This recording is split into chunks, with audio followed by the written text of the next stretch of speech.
Hello साथियों, मैं B L Luna मेरे यूट्यूब चैनल स्टडी टाइम में आपका हार्दिक स्वागत करता हूं। हम हिंदी साहित्य का इतिहास पढ़ रहे थे और उस हिंदी साहित्य के इतिहास में हम रास साहित्य पढ़ रहे थे। उस रास साहित्य की कुछ रचनाएं थी, कुछ जो कवि थे उनके बारे में हमने अध्ययन कर लिया है। आज उससे जो आगे हैं वो हम देखेंगे। तो अगर आप मेरे चैनल पर पहली बार विजिट कर रहे हो तो आप मेरे चैनल को सब्सक्राइब कर ले, बेल आइकन को ऑल पे प्रेस कर ले ताकि मेरे आने वाली हर वीडियो का नोटिफिकेशन आपको मिलता रहे।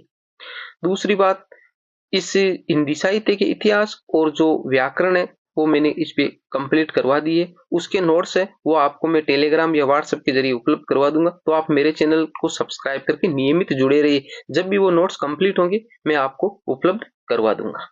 तो अब बात करते हैं हम जो रास साहित्य पढ़ रहे थे उसके बारे में। तो जो जीवदया रास जो रचना है उसका कवि है आसगु, यानी जीवदया रास है वो आसगु कवि की रचना है। जिस प्रकार चंदन वाला रास है वो भी आसगु कवि की ही रचना है। फिर है स्तुलिभद्र रास, ये है जिन धर्म सूरी की। यानी ये मैंने एक एक जो कवि और जो रचना लिखी है ये ज्यादा इंपॉर्टेंट नहीं है, इनके बारे में ज्यादा विस्तार से कोई वर्णन नहीं है, सिर्फ इनके बारे में जो ये रचना है उनका कवि पूछा जाता है या जो कवि है उनकी जो रचनाएं पूछी जाती है, इतना ही पूछा जाता है। इसमें जो लंबा चौड़ा वर्णन नहीं है, इसलिए मैंने ज्यादा इनका नहीं लिखा। बात करें स्तुलिभद्र रास के रचना काल की तो 1209 ईस्वी है। यानी जो जिन धर्म सूरी ने जो स्तुलिभद्र रास, यानी जो इधर वाली है स्तुलिभद्र रास है ये रचना है, और जिन धर्म सूरी इसका रचनाकार है, यानी ये इधर वाला लेखक है। ठीक है, तो ये 1209 ईस्वी में रचित रचना है। रेवतगिरी रास, रेवतगिरी रास के रचनाकार है विजय सेन सूरी। 4 कड़वकों में विभक्त है, यानी 4 कड़वक है। इस प्रकार ये 4 कड़वक, कड़वक, ठीक है, 4 कड़वकों में विभक्त रचना है।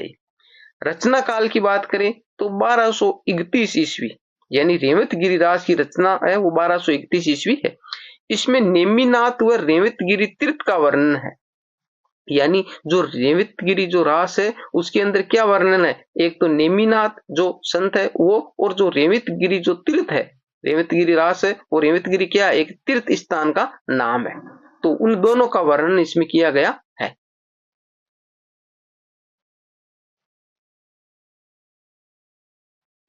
आगे नेमिनाथ रास, इसका है सुमति गुणी। नेमिनाथ रास का सुमति गुणी। इसकी रचना काल की बात करें तो 1231 ईस्वी इसका रचना काल है। इसमें नेमिनाथ के प्रसंग में श्री कृष्ण का वर्णन है। यानी नेमिनाथ का नाम दे रखा है और वर्णन किसका है इसके अंदर, जो कृष्ण हमारे जो भगवान है, कृष्ण भगवान का वर्णन इसमें किया गया है। इसमें 58 छंद है, यानी जो 58 जो छंद है उन 58 छंद इसके अंदर प्रयुक्त हुए हैं। कुमारपाल प्रतिबोध, ये 1241 विक्रमी सन है और 1184 ईस्वी सन है, 1184 ईस्वी सन है। सोमप्रभ सूरी, रचना किसकी है, सोमप्रभ सूरी की। फिर है श्रावकाचार, ये थोड़ी मोस्ट रचना है, इसके बारे में कई बार पूछा गया। मोस्ट तो ये सभी है पर इनमें से ज्यादा क्वेश्चन कम ही आते, सिर्फ रचना का नाम दे दिया और रचनाकार पूछ लिया, इनसे कुछ भी पूछा जा सकता है। जैसे श्रावकाचार है तो श्रावकाचार का जो समय है वो 933 ईस्वी है, 933 ईस्वी, 933 ईस्वी इसका रचना का समय है। और इसका जो लेखक है वो देवसेन है। ठीक है, लेखक कौन है, देवसेन। 250 दोहों में श्रावक धर्म, यानी श्रावक धर्म है उसका वर्णन किया गया। दोहे कितने, 250 दोहे। तो इसमें से जो क्वेश्चन बनते हैं ना वो मैं आपको बता दूं। जैसे इसमें आपको पूछा जा सकता है कि श्रावकाचार का रचना जो समय है वो कितना है, तो 933 ईस्वी। इसका रचनाकार कौन है, देवसेन है। ये कितने दोहों में लिखा गया है, तो 250 दोहों में। इसमें किसका वर्णन है, तो श्रावक धर्म का वर्णन है। तो ये आप जो 3-4 पॉइंट है ये आप अच्छे से दिमाग में रखोगे।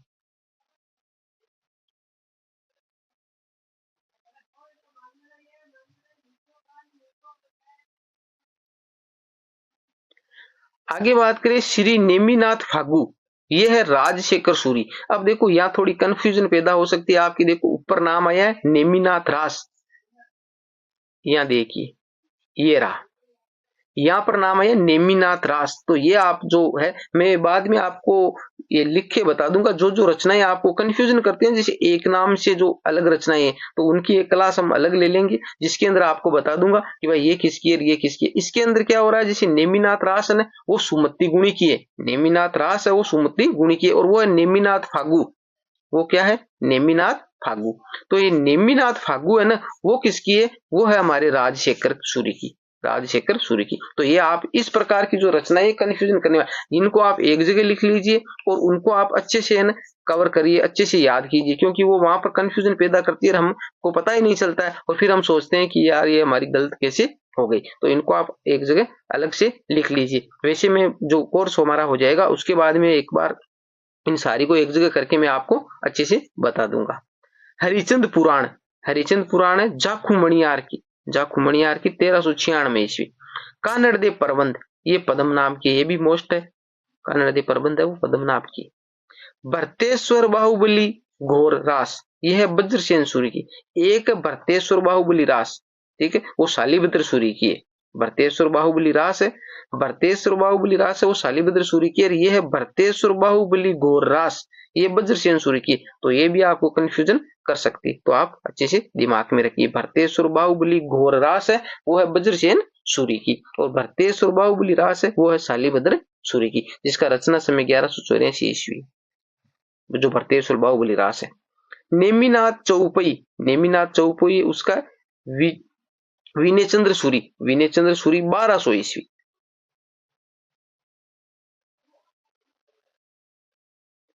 फिर है हमारे नेमिनाथ चरियू, नेमिनाथ चरियू, इसका है हरिभद्र सूरी, हरिभद्र सूरी 1159 ईस्वी। फिर है नेमिनाथ फागु, इसका राजशेखर सूरी 1348 ईस्वी। देखो तीनों रचनाएं सेम से मैंने एक जगह लेने की कोशिश की है। नेमिनाथ चौपई, नेमिनाथ चरियू, नेमिनाथ फागु, यानी एक जैसी रचनाएं हैं। तो इनका जो नेमिनाथ चौपई है वो है विनय चंद्र सूरी, नेमिनाथ चरियू है वो हरिभद्र सूरी, अब नेमिनाथ फागु है वो है राजशेखर सूरी। तो इनमें से आप एक एक, जैसे इसमें से फागुराज, ये जो फागुराज आप पकड़ लोगे तो आपको पता चल जाएगा नेमिनाथ फागु है वो राजशेखर की है, फागु राज। इसमें जैसे चरियू, चरियू हरि, चरियू हरि या हरि चरियू, इस प्रकार करके आप इसको अटैच कर लीजिए थोड़ा, तो आपको देखकर उसको पकड़ सको आप।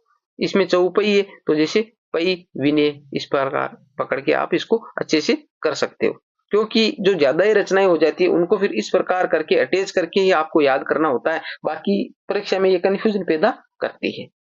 अब देखिए कुछ पॉइंट लिखे हुए, रास जो हमारी शैली है, रास फागु आचार इस प्रकार, तो जो रास सबसे लोकप्रिय शैली है, जो जैन साहित्य था हमारा रास साहित्य, जिसको जैन साहित्य बोला जाता है, तो उस जैन साहित्य में जो रास है वो सबसे लोकप्रिय शैली है।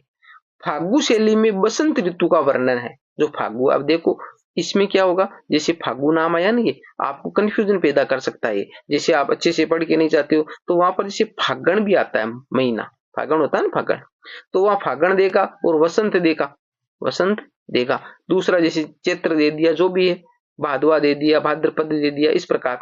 तो ये जो फागु शैली है ना, तो फागु शैली है वो वसंत से संबंधित है, तो आपको वसंत करना, आप फागु नाम दे के फागण कर सकते हो, क्योंकि अच्छे से पढ़ के नहीं जाते हो ना आप, तो फिर जो हम वहां पर जो देखते हैं कि भाई अब टिप्पा लगाना है तो इसी प्रकार लगाते हैं हम, भाई इसमें ये फागण करके आ जाते हैं।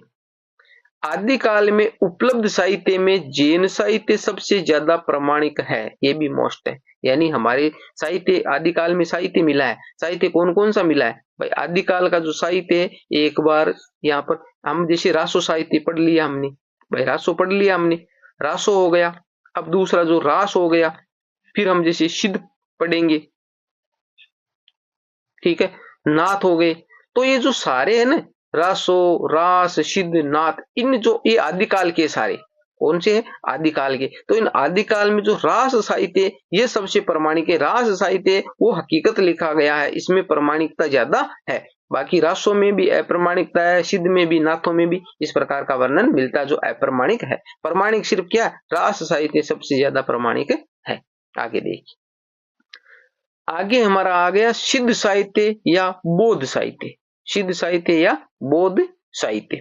तो हमने जो इसके अंदर रासो साहित्य पढ़ लिया है, रास साहित्य पढ़ लिया है, दो साहित्य आपको अच्छे से समझ में आ गया होगा। और जहां तक मेरे को उम्मीद है, मैंने उसमें हर टॉपिक कवर करने की कोशिश की, हर पॉइंट लेने की कोशिश की जो परीक्षा की दृष्टि से महत्वपूर्ण है। भूलवंश कोई एक आध टॉपिक रह जाता है जो क्वेश्चन बाहर से चला जाता है। बाकी मैं आपको गारंटी देता हूं कि 90% जो है ना, सॉरी 90% है ना, वो आपके इसमें से ही आएगा। 10% है वो बाहर से हो सकता है। बाकी हिंदी साहित्य का इतिहास है वो 90% ये कवर कर लेगी। अभी मेरे जो फर्स्ट ग्रेड का जो एग्जाम था उसके अंदर 83% तक ये इसने कवर किया था। तो ये ऑल ओवर 83% कवर कर रहा था, जिसमें हिंदी साहित्य का इतिहास भी था, मनोविज्ञान भी थी, व्याकरण भी थी, काव्य शास्त्र भी था। तो बाकी वो अच्छे से आपको कवर हो जाएगा। आप इसको अच्छे से एक एक पॉइंट को आप अच्छे से दिमाग में सेट कर लीजिए। अब बात करें हम सिद्ध साहित्य की। तो जो सिद्ध साहित्य वो कहां से, बौद्धों से निकला है। और मैंने आपको बौद्धों के बारे में बताया था कि बौद्ध है उनकी जो हीनयान और महायान जो शाखा थी, महायान से फिर वज्रयान और जो मंत्रयान बने, और वज्रयानियों से इन सिद्धों का उदय हुआ है। अब बात करें इनके, तो सिद्धों की जो संख्या है वो कितनी मानी गई है, 84 मानी गई है। सिद्धों की संख्या कितनी है, 84 है। नाथों की संख्या कितनी, 9 है। तो सिद्धों की संख्या हमारे 84 है। ज्योतिश्वर ठाकुर रचित वर्ण रत्नाकर, ये नाम इस प्रकार है, मैं यहाँ पर थोड़ा बड़ा लिख देता हूं, ज्योतिश्वर, ठीक है। ये ज्योतिश्वर इस प्रकार है, ज्योतिश्वर ठाकुर द्वारा रचित वर्ण रत्नाकर, वर्ण फिर रत्नाकर इस प्रकार लिखा हुआ है, ठीक है। तो ये कह रहा है कि सिद्धों की संख्या 84 है और ज्योतिश्वर ठाकुर रचित वर्ण रत्नाकर जो 14वीं शताब्दी की रचना है, इसकी रचना है 14वीं शताब्दी की रचना, उसके आधार पर माना गया है। तो ये भी लाइन मोस्ट हो जाती है, यानी ज्योतिश्वर ठाकुर द्वारा रचित वर्ण रत्नाकर है, उस रचना जो 14वीं शताब्दी में रची गई, उसके आधार पर सिद्धों की संख्या कितनी मानी गई है, 84 मानी गई। आगे दे रखा, बौद्ध धर्म का वज्रयान तत्व के प्रचार के लिए जो जन भाषा, जिसको आम भाषा बोलते हैं, में साहित्य लिखा गया वही सिद्ध साहित्य है। वही क्या है, सिद्ध साहित्य है। तो जो हमारे बौद्ध धर्म का जो वज्रयान तत्व है, उसके जो प्रचार के लिए जो जन भाषा, यानी जो आम भाषा होती है, बोलचाल की भाषा होती है, वो भाषा जो काम में ली गई है, उसमें जो लिखा गया साहित्य, वो साहित्य ही क्या कहलाता है, सिद्ध साहित्य कहलाता है। ये पूर्वी भारत में फैल रहे थे, बिहार से आसाम तक, बिहार से आसाम तक मैंने बताया था, क्योंकि जो सिद्ध है वो पूर्व में थे। सिद्ध क्या थे, पूर्व में थे। और पश्चिम में कौन थे, पश्चिम में हमारे जैन थे। पश्चिम में कौन थे, जैन। तो अब पूर्व है, पूर्व में सिद्ध थे और पश्चिम में कौन थे, जैन थे। अब इसको याद कर लें कि आप याद कर लीजिए इस प्रकार कि जो सिद्ध है तो आप याद कर लीजिए सूर्य, सूर्य और सिद्ध से मिल रहा है, तो सूर्य हमारा पूर्व में उदय हो रहा है, तो सिद्धों का उदय भी पूर्व में ही हुआ था। और फिर जो पीछे इस पूर्व के जस्ट सामने क्या हुआ, पश्चिम होता है, तो पश्चिम में क्या हुआ, जैनों का उदय हो रहा था। सिद्धों के नाम के अंत में सम्मान सूचक शब्द पा लगा है, यानी जो सिद्ध होते हैं ना, जैसे सरपा, लुईपा, डोमिम्पा, कहपा, इस प्रकार। तो जो ये पा लगा हुआ ना, ये सम्मान सूचक शब्द है। जिस प्रकार हम नाम के पीछे जी लगाते हैं ना, उसी प्रकार। बिहार के नालंदा व तक्षशिला इनके प्रमुख अड्डे माने जाते हैं। यानी कहाँ रहते थे ये, नालंदा और जो तक्षशिला है वहां पर रहते थे। इनके जो मेन अड्डे है वो वहां थे।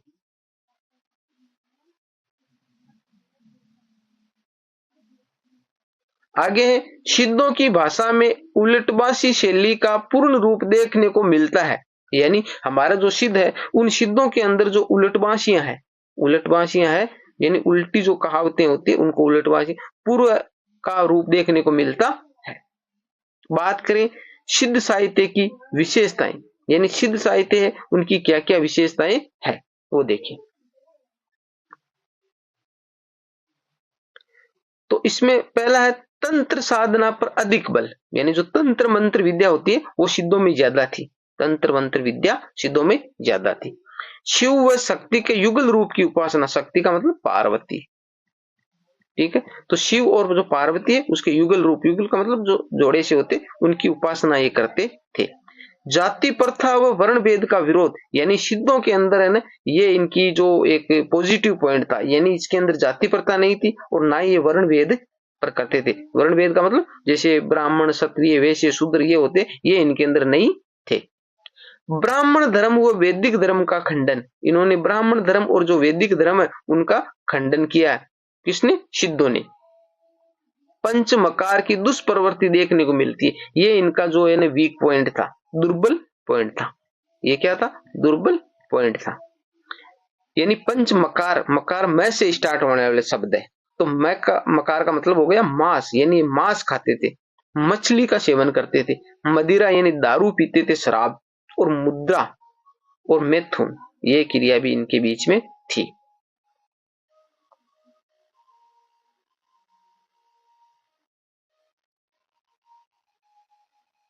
फिर सिद्ध साहित्य तीन श्रेणियों में विभाजित है। सिद्ध साहित्य तीन श्रेणी में विभाजित है। वो तीन श्रेणियां कौन कौन सी है? एक तो नीति या आचार संबंधी साहित्य, यानी जो नीति, जो नेम कायदे, आचार, उनसे संबंधित साहित्य इसके अंदर लिखा गया। दूसरा उपदेश परक साहित्य, यानी उपदेश देने के लिए भी साहित्य लिखा गया। और चौथा साधना संबंधी या रहस्यवादी साहित्य, यानी तीन प्रकार की जो शैलियां हैं, वो श्रेणियां हैं, वो हमारे सिद्धों के अंदर मिलती है। एक तो नीति या आचार संबंधी साहित्य है, उपदेश परक साहित्य है, और साधना संबंधी या रहस्यवादी साहित्य। ये तीनों भी आपको याद रखनी है, क्योंकि इनसे संबंधित एक पॉइंट दूसरा देखिए आपसे पूछा जा सकता है, निम्न में से सिद्ध साहित्य से संबंध नहीं रखता है, तो वो आपको छांटना होता है। नीति और आचार संबंधी साहित्य भी इन्होंने लिखा था, उपदेश परक साहित्य भी इन्होंने लिखा था, और साधना और रहस्य संबंधी साहित्य भी इन्होंने लिखा था। आगे देखिए, आगे जो मैंने आपको बताया था अभी ऊपर, यानी जो बौद्ध धर्म है, हमारा बौद्ध धर्म है, उस बौद्ध धर्म की दो शाखाएं थी। एक थी हीनयान और दूसरी थी महायान। बौद्ध धर्म की दो शाखा थी, हीनयान और महायान। फिर जो महायान है उसकी दो शाखाएं बनी। महायान की कितनी शाखाएं बनी? दो शाखाएं। एक बनी वज्रयान और दूसरी बनी मंत्रयान। और वज्रयान है, उनसे सिद्धों का जन्म हुआ है। यानी ये तो इनका हम अप्रत्यक्ष रूप से देखें तो ये क्या है? यहाँ से बौद्धों से निकले हुए, बौद्धों से ही सिद्धों का निकला। फिर इन सिद्धों से ही नाथों का हुआ है उदय, नाथों का उदय हुआ है। यानी तो पहले जो हमारा बौद्ध धर्म था, उस बौद्ध धर्म से हीनयान और महायान बने, महायान वज्रयान में मंत्रयान बने, और उसके बाद में सिद्ध, और सिद्धों से बाद में निकलकर नाथों का उदय हुआ। तो ये दोनों जो नाथ और सिद्ध है, इनका जो संबंध है वो किससे है? हमारे बौद्धों से है। ठीक है, तो ये हमारे जो क्लास थी सिद्ध साहित्य, कुछ पॉइंट पहले जो रह गए थे वो जैन साहित्य के थे, फिर जो सिद्ध साहित्य का थे। तो उम्मीद करता हूं ये क्लास आपको अच्छी लगी होगी। अगर अच्छी लगी है तो लाइक, शेयर एंड सब्सक्राइब करें। मिलते हैं अगली वीडियो में, तब तक के लिए जय भीम, जय भारत।